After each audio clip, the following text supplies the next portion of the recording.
Well, hey there, good morning. Yesterday I got a TCA peel, and here is my diary of that peel.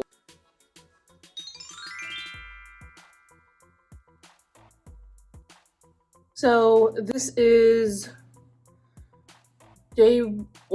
technically it's day 2 because day 1 was the day the peel was actually put on. And I am starting to notice a little peeling right there. You see where that discoloration.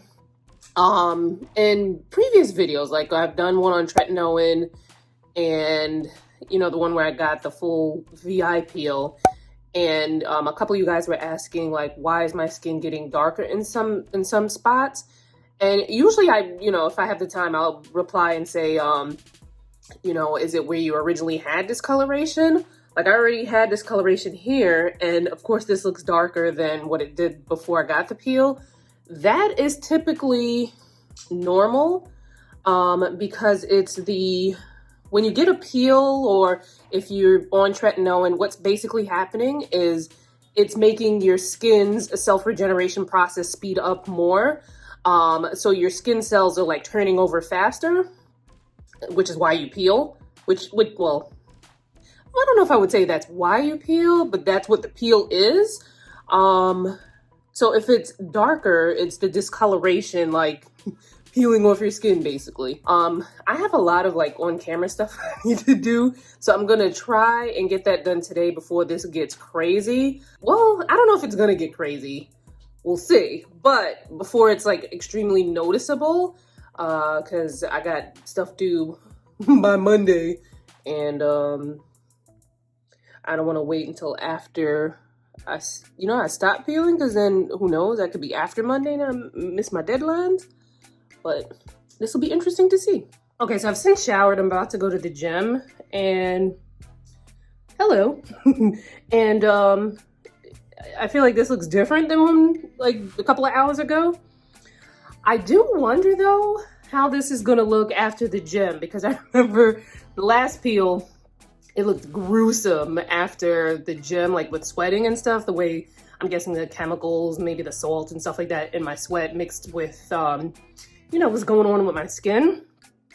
I hope that doesn't happen because, like I said, I got stuff I need to film, and skincare stuff I need to film, and we don't want that. But I just don't need, like, if I'm rubbing in the sunscreen for like pieces of my skin to rub off too. Because people be like, what is that sunscreen doing to her skin? Alrighty, new update. It looks like we're peeling a little bit more.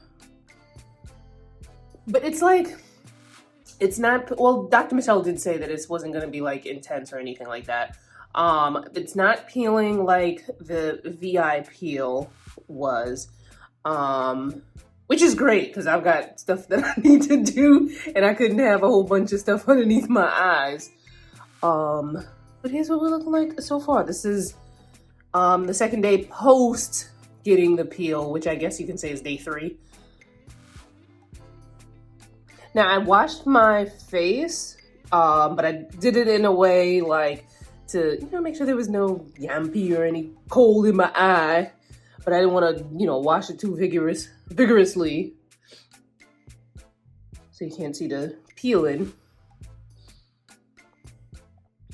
And my friends are starting to go away up there. My little colony, my little constellation. All right, we are day 4 or 3 days post getting the peel. And this is what we are looking like. And when I woke up, the peeling looked a little bit more apparent. I didn't, have a chance to film. I've since washed my face, moisturized, put sunscreen on. And this is what we're looking like. I'm like, maybe in a few days we'll see what's what. But I'm like, will I even need a second peel? We'll see how that turns out as my under eye peels. So there were 2 additional updates that I filmed. One was 5 days, day 5 of peeling, and the other was day 7 of peeling. However, my iPhone wants to hold them captive. For whatever reason, the files won't play. They won't transfer through AirDrop. I can't, you know, send them through Google Drive. I don't know. They won't download. They just sit there, whatever. So I'm going to try my best to remember what it is that I was trying to say in those clips. So you're getting artificial light, which also means like it's creating shadows. you see, like if I go like this, but if I go like this, you know, like you're seeing artificial, you know, shadows, you know, things that aren't there, right? So it, you know, depending on where I angle the camera, it's going to look like I have more discoloration than what might actually be there. I will say that this took down some of the peeling.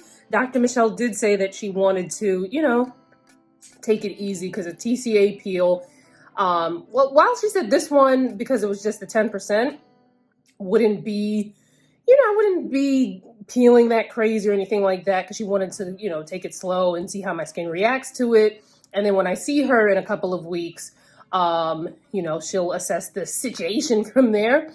I appreciate that about Dr. Michelle because I don't want any smoke, okay? Low and slow, that sounds good to me, you know what I mean? But this is a marked improvement. Like if you saw where I was at baseline, like even before the filler, when I still had the discoloration, even after the first time I got filler, and what was happening was the discoloration, you know, I always had the natural discoloration, you know, here on my face. There's a difference between having true dark circles and having, you know, pigmentation or discoloration in certain parts of your face. I just happen to have, you know, natural discoloration in certain parts. Like I have my like natural contour lines here, and I always had like my eyelids and underneath here were darker than the rest of my face. Some people have true dark circles where, you know, there's a whole test for it. Like if you can move the skin and the discoloration moves as well, that's discoloration. But if it doesn't move, like if you can go like this and it covers the discoloration, it's likely that you have like a true dark circle. Anyway, when I first got filler, what happened was the filler, you know, it brought the volume up, but then it also looked like all my discoloration was like in a concentrated area. Which made things a little bit difficult when it came to like putting makeup on and, you know, highlighting, contouring. I had to kind of rejudge my makeup routine, and I did a video on that, so you can check that out if you're curious. But this is definitely, now make sure you watch my other discoloration video because this is a process. This is a journey. We are like almost at the home base, but we're not quite there yet. So if you want to see like, you know, when we hit first base, second base, and, you know, sliding over into third, make sure you check out that discoloration video. But I am pleased. I do have to go back, like I said, for another peel. I will keep you posted on that. Okay, so could I have done this with products like an eye cream or anything that I could have, you know, bought at home? Like if you're like trying to like get a similar result and you're trying to save money? No. And the reason why I will say that is, number one of the things that is like really giving my under eye area like some life is the volume that was added in with the filler. There's no eye cream out there that's going to be able to give you that type of volume that filler is going to get you. Eye creams do help though. They can help to smooth wrinkles. They can help like if you have like some texture, well, wrinkles are a texture, but you know what I mean, texture issues. If your under eye area is particularly dry, you know, versus like the rest of your face, an eye cream is a really good idea to help with that. So eye creams do help, but to get this type of dramatic change that I got, like, no. Then there's the other issue of over-the-counter, you know, products that help to fade discoloration. Those things can only do but so much. They tend to work best with like newer, fresher areas of pigmentation. And even then, sometimes it's like, it's still gonna take some time for that to work. So basically what I'm saying here is it's a lot sometimes when, you know, depending on what you're looking to achieve with your skin. But I'm, you know, glad I could take you along with me on my trials and tribulations But anyway, leave me a comment below. Let's get a little chitty chatty. Have you ever done a TCA peel? Have you ever done any kind of peel? Have you ever had any kind of like, under eye procedures done? Whatever. Talk to me in the comments. I really hope I addressed, most of everything in this video, because I'm pretty sure I might have forgotten something that was in those clips that I can't retrieve, but hopefully everything is answered here. Make sure you watch the other videos for full context. Follow me on social. I'll leave the links in the description box, and I will see you fine folks in my next video. Bye, guys.